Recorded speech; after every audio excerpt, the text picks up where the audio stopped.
My girlfriend's junior just made a high-profile post. Thank you, Luciana, for being with me. We've successfully obtained our certificate and are stepping into the next stage of life. I scrolled past it calmly and immediately brought up breaking up. She frowned. It's just a driver's license, not a marriage certificate. Why are you throwing a tantrum?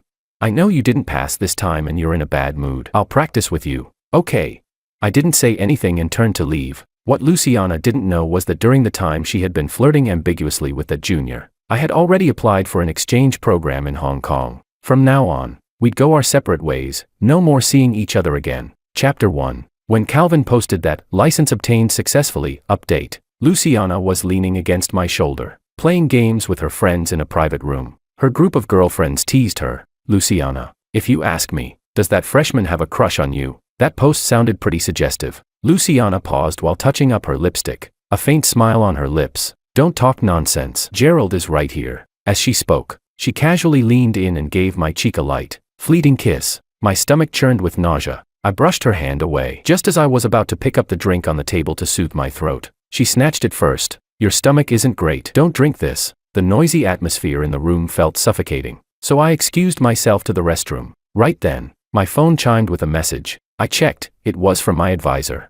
Gerald, you previously submitted an application for the University of Hong Kong exchange program. The list is out now. As long as you meet the GPA requirement, you can transfer there at the end of this semester. Before this, I had still been hesitating whether to go to Hong Kong or stay here with Luciana, but at this moment, facing her ambiguous attitude toward other guys, I finally made up my mind. Got it, Professor. I'll make sure my GPA meets the requirement and start preparing for the exchange. When I pushed open the door to the private room again, ready to lay everything out with Luciana, Calvin had somehow been called over. He sat beside Luciana, looking restrained, but the two of them were sitting so close that there was no space for anyone else. I walked over and met Luciana's beautiful eyes. Luciana, let's break up. The moment I said that, the atmosphere in the room instantly froze. She toyed with her brown curls and leaned lazily against the sofa. Just because I went to take driving lessons with Calvin and didn't bring you, isn't that a bit much?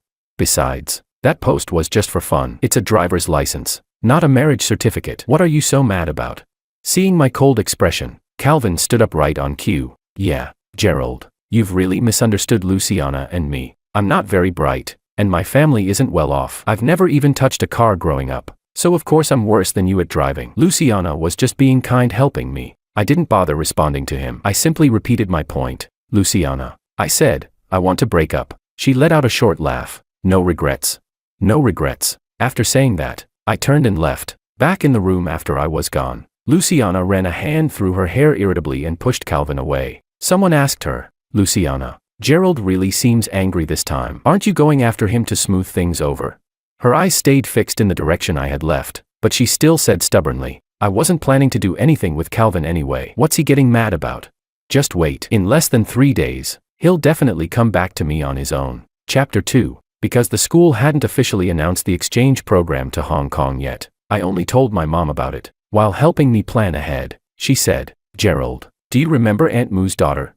She's been developing her career in Hong Kong all these years. If you go there, she can look out for you. A cute girl's face appeared in my mind. I nodded. Thanks, Mom. By the time I finished dinner, it was already 7 p.m. As soon as I opened my phone, I saw a post from Calvin. Happiness is, evening, after dinner, with her. A sports car, cruising around. In the photo, he was sitting in the passenger seat of a sleek black sports car. In the top left corner, part of a wrist was visible, wearing a Van Cleef Arpels Alhambra bracelet. That was the birthday gift I had given Luciana on her 18th birthday. About half a year ago, Luciana suddenly had the idea of doing a self-driving trip around the world, going to Iceland to see the aurora, to Tokyo to see the snow. She asked me, Gerald, what color and brand of sports car would make you willingly wander the world with me?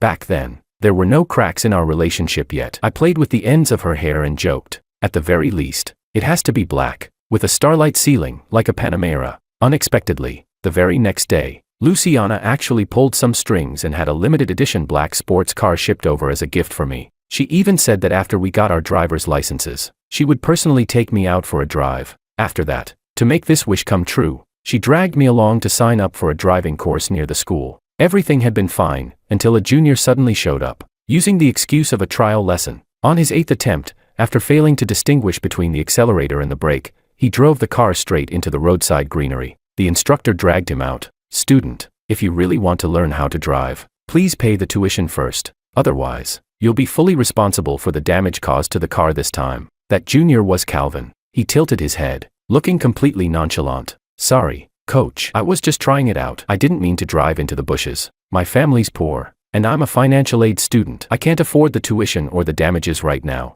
The other VIP students burst into laughter. "You didn't even pay and you've been hogging the car. Never seen such a shameless freeloader." "Exactly. If you've got no money, go to the regular class. Why come to the VIP class and waste our practice time?" Faced with the ridicule, Calvin's face flushed bright red, his eyes filled with youthful resentment and anger. At that moment, Luciana stepped forward and shielded him behind her. "I'll pay for him, and I'll cover the damage to the car as well." The VIP driving course wasn't cheap, it cost $50,000 in total. I pressed down on Luciana's hand as she was about to swipe her card, trying to calm her down. "Luciana, if he doesn't have money, he can go to a regular driving school. You can help him for a while, but not for his whole life." That was the first time Luciana ever lost her temper at me. "Gerald, I never realized you could be so lacking in empathy. He's a financial aid student, and it's his first time touching a car. Not only did he get into an accident, but he was also humiliated by the instructor and laughed at by everyone. Isn't that already pitiful enough? Besides, he just wants to have a better practice environment like us. What's wrong with that?" I found it ridiculous and let go of her hand. "There's nothing wrong with wanting a better environment, but you should earn it yourself. Not act like a pathetic beggar wagging your tail, playing pitiful just to gain sympathy." "Gerald, you're being completely unreasonable." After saying that, Luciana still signed Calvin up right in front of me. From that day on, he never disappeared from our lives again. "Luciana, do I press the clutch first or shift gears first?" "Luciana, what if I get nervous during the test?" "Luciana, Gerald is really amazing. He gets it as soon as the instructor explains it. Unlike me, I can only rely on you to teach me." Just like that, Luciana spent less and less time with me. She became Calvin's personal coach. She even skipped my birthday party just so she could get her license on the same day as him. Chapter 3. My thoughts snapped back to the present. Even the car she once said she'd give me now had someone else sitting in it. Anger surged through me. Without thinking, I pulled her into my blacklist. After taking a hot shower and getting ready for bed, my phone buzzed with a friend request. "Hello, I'm Ophelia Moo. If I guessed correctly, this must be Aunt Moo's daughter my mom mentioned." Out of politeness, I gave a simple reply. "Hello, I'm Gerald." I tapped on her profile picture. It was a cool-toned photo of a rainy night. As for her posts, they were eerily quiet. The only pinned one had just a single sentence. "From the moment the umbrella tilted toward me, my life would never have another dark, rainy night. Looks like she already has a boyfriend. If I go to Hong Kong, I definitely shouldn't trouble her." With that thought settled, I put down my phone and fell into a deep sleep. That night, I slept restlessly. My dreams were filled with Luciana's nauseating face. It wasn't until morning that Luciana's mother called me. "Gerald, Luciana didn't come home all night. Did you two go out again? You need to keep an eye on her for me. Don't let her fool around." I froze for a moment and answered honestly. "Auntie, I was home sleeping last night. I wasn't with her. As for where she went, you'd have to ask her." Only then did Luciana's mother realize she had said the wrong thing and hurried to cover it up. "Oh dear, look at my memory. Luciana said she was going to a class gathering last night. I just remembered." I smiled politely, not exposing the elder's lie. After a few perfunctory responses, I hung up. Just as I lay back down, ready to get some more sleep, I was woken up again by honking from downstairs. I leaned over the window to look. Luciana, who had been gone all night, was wearing sunglasses and a miniskirt, leaning against the hood of a car and waving at me. I found it laughable. She had spent the entire night driving around with Calvin in that new car, and now she suddenly remembered to come find me. I pretended not to see and shut the window. Unexpectedly, she didn't give up like she used to. She barged into my room and pulled me up. "Gerald, let me show you a magic trick." She clenched her fist, then suddenly opened it right as I blinked, revealing the sports car key in her palm. To please me, she had even tied a pink bow on it. "Well, do you like it?" Looking at her expectant expression, I let out a cold laugh. "If I remember correctly, we've already broken up. And secondly, you and that car stayed out all night." "Luciana, what makes you think I, Gerald, would want something that's already been used by someone else, including a person?" At my words, Luciana frowned slightly. "Gerald, why are you talking like this now?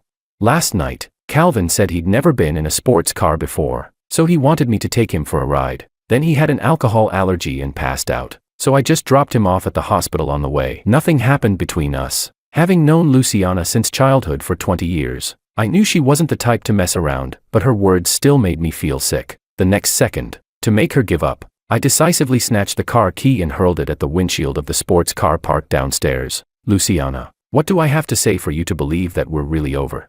With a loud bang, the brand new windshield instantly cracked into countless fractures, just like the relationship we had built over more than a decade, completely shattered. Gerald, are you insane? Do you have any idea how much effort I put into getting that car for you?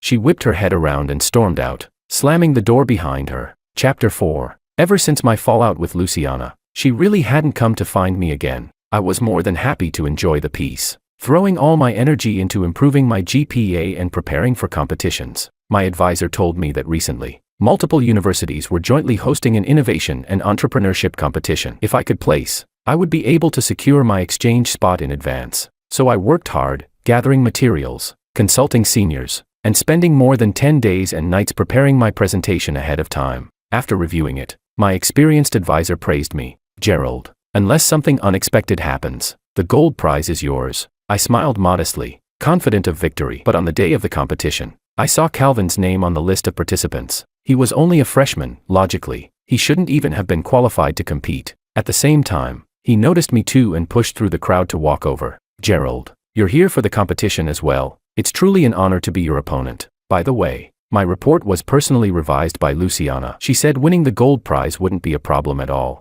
Seeing that I remained calm and unaffected, Calvin stepped closer and deliberately dragged out his words. Gerald, to be honest, the gold prize and Luciana, I'm taking them both. Facing his blatant provocation, I brushed past his shoulder without hesitation, picking up gum I've already chewed and chewing it again. What? You really enjoy other people's leftovers that much? If you bite off more than you can chew, Calvin, you might just choke on it in the end. You. Calvin's face flushed red with anger, his nostrils flaring. I couldn't be bothered with him anymore and went straight onto the stage. During the half-hour presentation, I was completely focused, pouring nearly every ounce of energy I had into it. But when I saw the smile on my advisor's face below the stage, I knew I had this in the bag. After the competition, it was finally time for the most nerve-wracking moment, the announcement of the awards. I sat in the audience, so tense that my palms were sweating, my heart pounding as if it might leap out of my chest. Next, let us congratulate the winner of the gold prize in this competition, Calvin. As the thunderous announcement echoed, I felt as if I had fallen into an icy abyss. How could this happen? I rushed backstage, where my advisor informed me with regret. Gerald, the gold prize was originally yours, but Sioux Group is the major stakeholder behind this competition. They sent word that the gold prize should be given to Calvin. In that instant, everything became clear. I grabbed my bag and was about to go out to confront Luciana, only to run into her at the door, holding a bouquet of flowers. Chapter 5. Seeing me, she looked both happy and a little surprised. Gerald, why are you here too? I didn't bother with small talk and got straight to the point. Luciana, what gives you the right to trample on someone else's hard work and rig the gold prize that should have been mine for Calvin? She was smart, and instantly understood what had happened. Sorry, Gerald, I didn't know you entered the competition too, but precisely because I'm your girlfriend, I had even more reason to give the gold prize to Calvin. But there's only one gold prize. You pulled strings and gave it to him, so I lost it. Faced with my questioning, Luciana rubbed her temples irritably, as if I were the one in the wrong. Gerald, you already have so much. You don't need this gold prize. But Calvin is different from you. His family is poor and he has no background. He needs this award more than you do. Besides, if he loses, he has nothing left. But if you lose, you still have me. A wave of dizziness hit me, and I slowly stepped back to put distance between us. Luciana, you really make me sick. After I left, Luciana, sure enough, didn't chase after me. She waited at the door and gave the sunflowers in her arms to Calvin, who had just gained both fame and recognition. Because I didn't win the gold prize in the innovation competition, I could only take part in other competitions to strengthen my resume. It wasn't until close to final exams that I finally secured the exchange student spot, letting out a breath of relief. I also went to cancel my enrollment at the driving school. Unexpectedly, just as I reached the direction of the driving school, heavy rain came pouring down. Seeing that there was nowhere around to take shelter, I was just about to dash through the rain, when a familiar black sports car screeched to a stop in front of me. It was Luciana. After the window rolled down, however, the first thing revealed was Calvin's smug face. Gerald, it's raining this hard and you're still going to take your driving test. Luciana seemed to have already forgotten the unpleasant fight we'd had last time and called out to me. Why aren't you getting in? If you catch a cold from the rain, don't expect me to take care of you. Seeing that I didn't move for a long time, Luciana thought I was still sulking. Gerald, stop making a fuss. Okay, when the weather clears up, I'll go practice driving with you. Happy now? If that's still not enough, wherever you want to go, I'll drive you. Calvin chimed in as well. Yeah, when the time comes, I'll have Luciana teach you personally. You'll pass for sure. Listening to the two of them echo each other, I suddenly found it all utterly pointless. No need, Luciana. In Hong Kong, people are used to driving right-hand drive cars. From now on, you don't need to worry about my license. As if she had heard some ridiculous joke, she laughed out loud. Gerald, I heard you're going to Hong Kong to study. That can't be true, can it? I nodded. Is there a problem? Since we were kids, you've stuck to me like a clingy shadow. You'd rather be transferred into the most unpopular major just to attend the same university as me. I don't believe you can really go to Hong Kong alone. Even then, Luciana still thought I was only acting out of anger. I ignored her, turned around, and rushed into the pouring rain. The date for my departure to Hong Kong had already been set. After the weather cleared, I had the driver take me to Luciana's house to make a final clean break. Our families had been close for generations. Luciana and I were the same age and had been close since childhood. Sometimes, when we played too wildly, I would forget to go home. So Luciana's mother had specially prepared a guest room for me. Because Luciana and I had been constantly giving each other the cold shoulder recently, I hadn't set foot there in a long time. When I pushed the door open, the room was still clean and tidy, probably because someone cleaned it every day. After carefully looking around, I packed up everything that belonged to me and had the driver load it all into the car to send back to my own house. Chapter 6. After packing everything, there was still one box left in the corner. Inside it were all the things connected to Luciana over the years, matching keychains, identical baseball caps, and the confession letter she wrote to me when she turned 18. I didn't take a single item related to her. At that moment, something soft brushed against my calf. Looking down, it was the stray cat Luciana and I had picked up downstairs 3 years ago, Dango. Because my mom was allergic to cat fur, we had been keeping it at Luciana's place. The little thing seemed to sense that I was leaving. It kept meowing non-stop while bumping its head against my leg. I couldn't bear it. I put Dango into a carrier, planning to take it with me to Hong Kong later. Just as I was about to get into the car with the carrier, Luciana's mother heard the noise and came over. Gerald, you haven't come by in such a long time. Did you and Luciana have a falling out? I gently pressed down Dango's curious little head and smiled at her. Auntie, Luciana and I have already broken up. If nothing unexpected happens, I probably won't be staying over here anymore. To avoid any misunderstandings with her new boyfriend, I've packed up all my belongings here and taken them away. When Luciana gets home, please let her know. After saying that, I left directly. After I left, Luciana's mother immediately called her. Luciana, Gerald said you two broke up, and he's taken all his belongings from the house. What's going on? Luciana, who was drinking at a bar, suddenly felt her heart skip a beat. She straightened up and told her friends to turn off the music. What about all the gifts I've given him over the years? Did he take any of them? Not a single one. Luciana's fingers tightened around her glass, trembling slightly, but she forced herself to stay calm. What about Dango? He didn't take that either, right? Her mother thought for a moment before answering. No, Gerald actually took Dango with him. Only then did Luciana finally relax, the tension in her heart easing. I knew he wouldn't be able to let me go. After hanging up, one of her friends asked, Luciana, Gerald hasn't come looking for you even once lately. Could it be that he's really lost interest in you? What do you guys know? This is called keeping your men in check, got it? He's making such a big fuss this time, so I'm definitely not going to reach out first. It's the perfect chance to teach him a lesson. Otherwise, if we really get married someday, wouldn't he try to control me every day? The group erupted into cheers, all praising her for being impressive. Chapter 7. On the first day of the holiday, I boarded a flight to Hong Kong. By the time I landed, it was already 8 p.m. Looking at the 4 or 5 large suitcases beside me, I felt a bit overwhelmed. Just as I was worrying, a gentle voice came from behind. I'm Ophelia, the one who contacted you earlier. I didn't have anything too important today, so I came by to pick you up. The driver who came with her helped load my luggage into the car, but we've never met before. How did you recognize me in the crowd? Ophelia didn't answer. Instead, she changed the subject. Didn't we agree that I'd pick you up? Why didn't you contact me? I looked away awkwardly. Don't you have a boyfriend? I thought it might be inconvenient, so I didn't say anything. She stopped walking, tilted her head, and smiled at me. A boyfriend? You mean, you? The simple joke not only eased the awkwardness but also made it clear she was single. Letting go of my hesitation, I followed her into the back seat of the Maybach. The black car sped across the Cross Harbor Bridge. At that moment, my mom sent me a message on WeChat. How is it? Ophelia's a good girl. Right. When the old one goes, the new one comes. From my experience, she's much better than Luciana. Oh, I forgot to send your photo to Ophelia. I wonder if she managed to find you. I suddenly froze. If she didn't have my photo, how did she recognize me? Before I knew it, the car stopped in front of a villa at the peak. After entering and seeing the empty living room, I asked, "Where are your parents? Why aren't they here?" "They've gone abroad on a trip recently and won't be back for a while." Before leaving, they specifically asked me to take good care of you. "The house hasn't been fully tidied up yet, so just make do for tonight. I'll take you shopping tomorrow." I nodded, preparing myself to settle for the night, but when I pushed open the bedroom door, I was stunned. This was what she called not tidied up.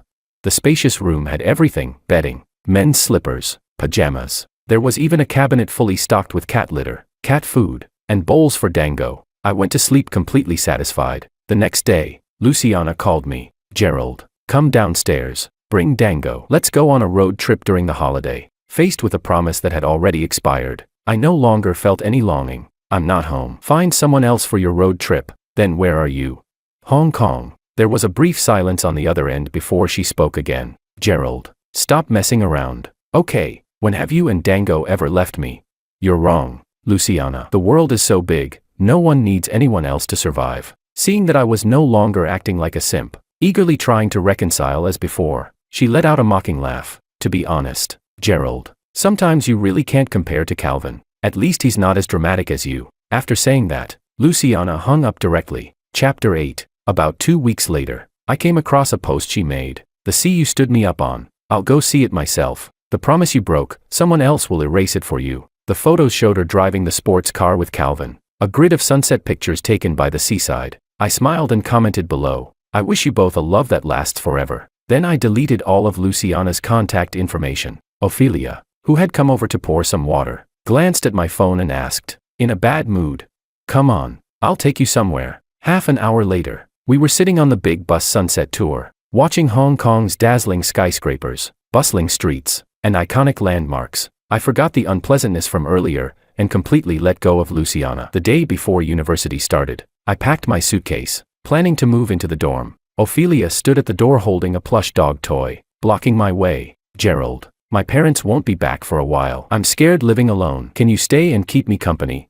The dorms are so crowded, you even have to line up just to wash up. And most importantly, pets aren't allowed in the dorms, but you can keep Dango here, beside us." Dango stretched lazily, showing its soft pink paws. Thinking it made sense, I said, "Ophelia, then I'll have to trouble you for a bit longer." "My pleasure." With the housing issue settled, I threw myself into my studies. While searching for materials in the library, my mom suddenly called me, her tone serious. "Gerald, Luciana dropped out of school." I froze. "Why?"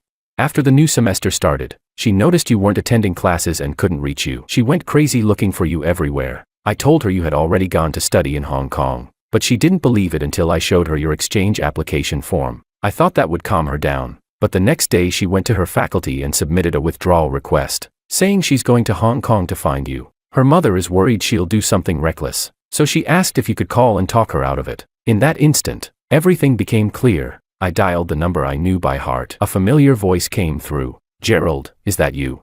Wait for me, I'll come to Hong Kong to find you soon." I cut her off. "No need, Luciana. Even if you come, we won't be together again. I'm calling because your mother asked me to. I hope you'll stay and finish your degree. Don't gamble with your future." On the other end, Luciana dropped her stubborn tone, her voice gradually choking up. "Is it really necessary, Gerald? Just because of a driver's license, you want to go your separate ways?"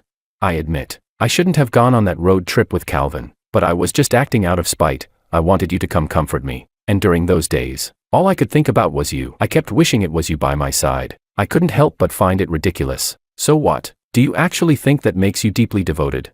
"Luciana, I did truly like you before, but after Calvin showed up, you crossed my boundaries again and trampled on my dignity. My feelings for you have been completely worn away. A relationship is like playing cards. It may look like you're holding all the trump cards, but don't forget, I can always flip the table and stop playing." With my task done, I hung up without hesitation. Chapter 9. Because I had finished my semester project ahead of schedule, I decided to use my free time to get a driver's license. When Ophelia found out, she volunteered to be my private instructor. Everything went smoothly. On the day I officially got my license, to show my gratitude, I invited her to dinner at a Sky restaurant. While we were eating, my advisor, whom I hadn't contacted for a long time, forwarded me a message. I opened it and saw that it was a public statement Luciana had posted on the university forum. She admitted that during the innovation competition months ago, she had violated the rules, privately securing Calvin, a freshman, a spot in the competition, revising his report, and using connections to ensure he won the gold prize. At the end, she wrote,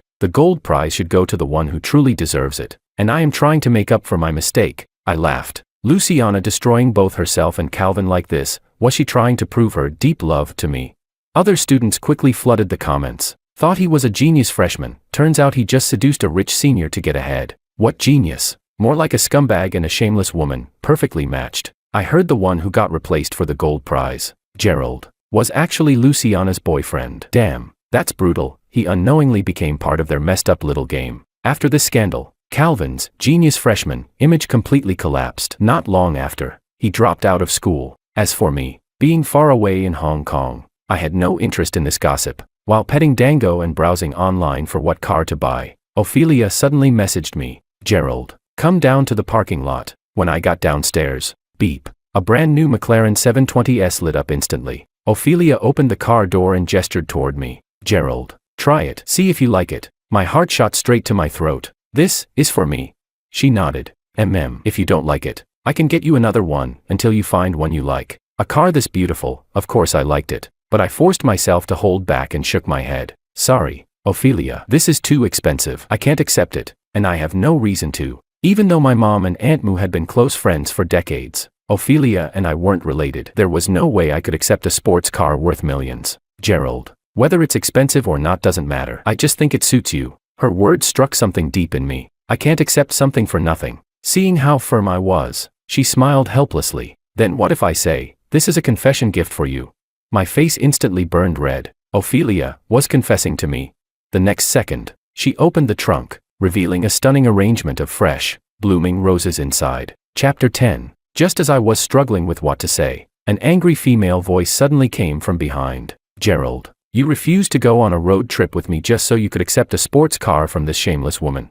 I turned around, and it was Luciana. My mom had told me that Luciana had threatened self-harm, and in the end, having no choice, she gave her my address. After a few months apart, she had lost a lot of weight. Her hair looked dry and yellowed. Her dark circles were heavy, and even her clothes were wrinkled. Ophelia leaned against the car and tilted her head, asking me, "Who's that? A friend of yours?" Running into an ex you're embarrassed to even acknowledge felt like having a stain on your past. I looked away and distanced myself from Luciana. "Not really. We just went to the same school for a while." I said that deliberately for Luciana to hear, but she acted as if she hadn't heard anything and walked straight toward me. "Gerald, you'd rather take Dango away than pay attention to me. In your heart, am I really worse than a cat?" I rolled my eyes at her. "You're not nearly as cute," she continued. "I didn't come here to argue with you this time. I brought you a gift." The next second, Luciana opened her backpack and took out the gold trophy from the innovation competition, the one that should have been mine. "Gerald, I really know I was wrong. Come back with me." "Okay. I've completely cut ties with Calvin, and I even got the trophy back for you. From now on, not just the trophy is yours, I'm yours too. Even my passenger seat will belong to you alone." In the silent parking lot, I suddenly burst out laughing. "Luciana, to me, past awards and expired love are nothing but trash. I'm not a recycling station, so neither you nor the trophy are something I want." I picked up the trophy and handed it back to her, but she refused, grabbing my shoulders and shaking me violently. "Gerald, we've been together for over 10 years. You're just going to throw it all away like that? I've turned against everyone and even dropped out to come to Hong Kong for you. You can't be this cruel to me. Without you, I really can't live." Just as her shaking made my head spin, Ophelia suddenly stepped forward and slapped her. "If you can't live, then go die." Luciana instantly collapsed to the ground like a rag doll. I couldn't be bothered with her and got into the car with Ophelia, but Luciana still refused to give up. She staggered to her feet, covering her swollen cheek, and stood about 50 meters in front of the car, closing her eyes and spreading her arms wide. "Gerald, I won't give up on you. If you insist on leaving today, then run me over first." After living for more than 20 years, what I hated most was being morally manipulated like this. So the next second, I slammed the accelerator and sped forward. The sports car roared sharply through the parking lot. When the front of the car was just 20 centimeters away from Luciana, I slammed the brakes and stopped. At that moment, Luciana dropped her act of deep devotion, too terrified to even speak. After regaining herself, she lay on the ground and shouted angrily, "Gerald, Are you insane? You were actually serious? I rolled down the window and looked down at her from above. Luciana, I just wanted to warn you, stop bothering me. Between us, it's completely over. With that, I hit the gas and drove out of the parking lot. Once we reached the surface, I asked Ophelia, weren't you scared just now? If I had really run her over, you wouldn't have been able to stay out of it either. She handled her work casually, as if the intense scene in the underground parking lot had been nothing more than a trivial game. Because I knew you wouldn't do it. You just wanted to scare her so she'd back off. At that moment, we both smiled in silent understanding. Chapter 11. Back at the villa, I couldn't help but ask, Ophelia, what you said today, about confessing to me, were you serious? Of course, but we've only known each other for a few months. Isn't that a bit too fast? She slipped into my arms and tilted her head up at me. But I've known you for a very, very long time. Seeing the confusion on my face, she continued, my mom has heart disease. One night when I was 10, she suddenly had an attack. There was no one at home, so I had to run out by myself to find a doctor. Unexpectedly, it started pouring rain on the way, and I got lost. That's when I ran into you. You were downstairs taking out the trash. You acted like a little adult, holding an umbrella over me, and even called your mom to help get an ambulance. On the way to the hospital, you kept comforting me, telling me not to be afraid. Only when we got there did I realize that while you were shielding me with the umbrella, more than half of you was soaked. Fortunately, my mom was taken to the hospital in time and was fine. During the half-month she was hospitalized, your mom brought you to visit every day. You even brought back the little cakes your teacher handed out in class for my mom, just to cheer her up. Gerald, on that helpless and painful night, it was you and your mom who saved me. Only then did realization hit me. I finally remembered something. So that pinned post on your profile, it was actually about me. She gently kissed my cheek. It's always been you. A wave of emotion hit me, and I pulled her into my arms. You silly girl, why didn't you tell me earlier? At that time, your whole world revolved around Luciana. How could you possibly notice me?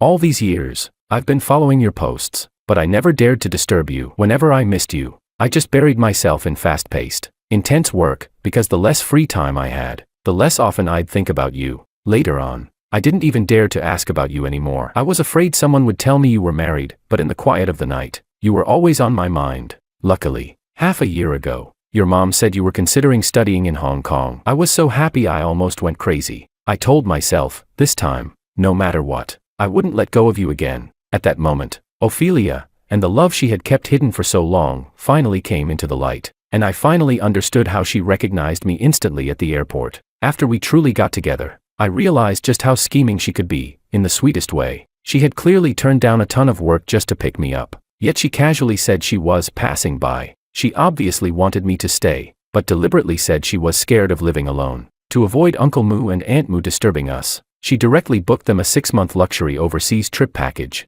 She had spent 3 months carefully decorating the room in advance, yet claimed it hadn't been tidied up. I realized then, some people's love is never about what they say, but what they do. 2 years later, I graduated from university and successfully started my own company in Hong Kong. On the day it went public, to celebrate, I set off a fireworks show over Victoria Harbour. Ophelia stood beside me, completely immersed in the dazzling display in the sky. At that moment, I suddenly dropped to one knee and took out the large diamond ring I had prepared long ago. Ophelia, I really like you. When will you marry me?